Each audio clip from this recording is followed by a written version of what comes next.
재고 정리는 했습니다. 가구하고 집기 처리를 해야 될 텐데 이 가구하고 집기 처리는 사실 정말 문 닫는 그날까지 있어야 되는 거 아닙니까? 그렇죠. 그런데 이게 이제 정말 문 닫는 그날까지 이걸 꼭 쥐고 있을 것이냐? 네. 예, 이게 사실은 냉정하게 손익 계산을 해봐야 됩니다. 손익 계산이요. 예. 그러니까 보통은 이제 이걸 사업을 계속 해가지고 이때까지 폐업을 해야 된다라고 생각하시지만 사실은 미리 사업 정리를 다 끝내는 게 유리할 수도 있습니다. 그러니까 제가 손익 계산이라는 건 생각해 보십시오. 임차료 내고 있죠. 네. 또 사업을 지속하려면 어쨌든 이익이 나든 손실이 나든 인건비도 주셔야 되죠. 불도 켜놓고 계셔야 되죠. 어쨌든 계속 비용이 들어갑니다.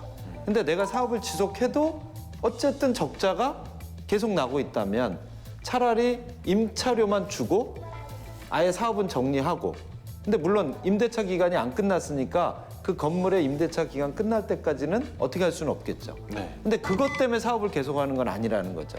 그래서 그걸 정확히 계산을 하셔서 차라리 문을 닫는 날은 임대차 기간이 만료하는 날이라 하더라도 그 전에 사업은 다 정리해버리는 게 좋을 수도 있습니다. 참 이 계획을 철저히 세워야 된다는 게 여러 가지 방면에 있어서 그렇습니다. 또 어떻게 조언을 주실 수 있으신가요? 집기기 같은 거 처분한다 그러면요. 보통 한 1개월 전부터 딱 준비를 해라.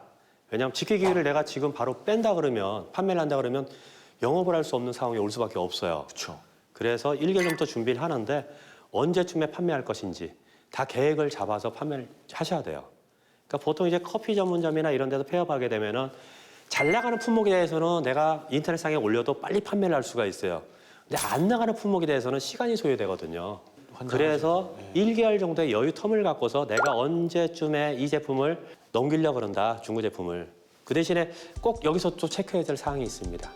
기기 자체에서도 제조 연월일, 제조사, 그다음에 용량, 그다음에 파손 여부에 대해서 꼭 표기를 하셔야 돼요.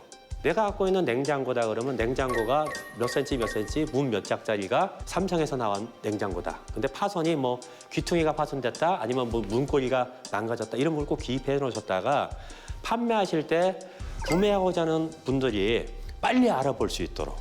그게 가장 중요한 포인트입니다. 또 하나 기기나 집기를 갖다 놓으면 바로 판매될 것 같은데 실제 그러지 않고요. 이것도 연수를 따져요. 2년 넘어가면 들고 가질 않아요. 이유가 뭐냐 하면은 2년을 넘게 되면은 실질적으로 그 안에 고장나 있던 부품들 네. AS 받기가 힘들어요. 우리가 휴대폰을 써도 휴대폰이 1년마다 바뀌니까 한 3년 전, 4년 전 휴대폰 들고 와서 수리받으러 왔으면 하면 어때요? 지금 이야기 따지면 휴대폰 값하고 똑같아져요. 뭐 부품이 없기도 하고. 네, 그래서 2년 내에 있는 것들만. 그래서 며칠 전에 또 저희 의정부 쪽에서 이제 레스토랑을 하시는 대표님이 전화가 오셨어요. 네네. 이제 12월 말 정도에 폐업을 할 예정인데 기기랑 이거 어떻게 했으면 좋겠습니까? 물어보더라고요. 그래서 12월 말을 폐업을 할 이유가 뭡니까 했더니 평상시 달보다 12월 달에 2배 이상의 매출이 오르니까 이 매출까지는 보고 폐업을 해야겠습니다 얘기하시더라고요. 근데 얘기를 나누다 보니까 결론은 한 운영한 지가 한 10년 정도 된 거예요. 그 10년 정도 됐다 그러면 누가 기기를 들고 가거나 이런 집기를 들고 가지는 않는다는 얘기거든요. 그렇겠네요. 그래서 이렇게 판매하기보다는 고물상이나 이런 쓰레기 처리를 하던가 어떤 다른 데다가 나눠주고 끝을 내십시오. 못 판다. 예, 이렇게 또 권해드린 적도 있어요. 일단 뭐 고물상에 넘길 때는 뭐 돈은 거의 못 받겠네요. 그렇죠. 고물상에 넘길 때면 말 그대로 고철값. 근데 지금 고철값이 떨어지고 있지 않습니까? 네. 그러니까 쓰레기 처리 비용 그 정도 생각하시면 됩니다. 정말 그 폐업을 한다 치면요, 이 걱정되는 물건들이 되게 많이 있습니다. 뭐 식당으로 치자면 불판 붙어 있는 식당 테이블 있잖아요. 예. 이건 뭐 일반 가정에서 쓸 일도 없고 이걸 진짜 어디서 사가나 싶기도 하고요.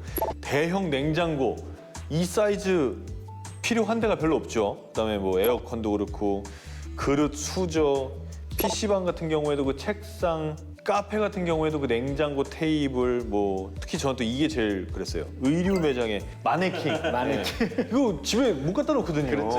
예. 제 집에 제가 어디서 선물 받은 저의 입간판이 있어요. 제 모습이. 사이즈가 저랑 똑같아요. 근데 이게 낮에 보면 멋있거든요. 그렇죠.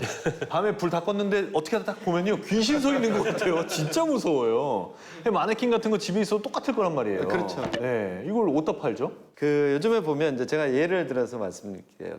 사실은 이 중고 매매를 하는 게 오히려 신품을 파는 것보다 더 돈을 많이 번다. 해외에서는요 주방용품 중고만 가지고 상장된 기업이 있을 정도로 그래요? 아주 좋은 사업이다. 그래가지고 중고만 전문으로 매입해서 판매하는 전문 업체들이 생겨나고 있습니다. 우리나라도요? 네, 우리나라도 이제 활성화되고 있습니다. 아, 그래요? 네. 그래서 그런 업체들하고 컨택을 하셔가지고 가능하면 일괄적으로 하실 수 있도록 잘 견적을 내시면 생각보다는 그래도 좀 더 안정적으로 매각하실 수 있는 방법들이 있습니다. 네. 그래서 가능하면 많이 여러 업체를 찾아보시고 상담해 보시고 비교 분석하시면 좋을 것 같습니다. 아니 지금 뭐 우리가 여기 앉아서 얘기하는 이유가 그 폐업할 때 그걸 처리하기가 정말 골머리 썩기 때문인 건데 그런 걸 해주는 거잖아요. 네. 상당히 의미 있는 일일 것 같습니다. 네.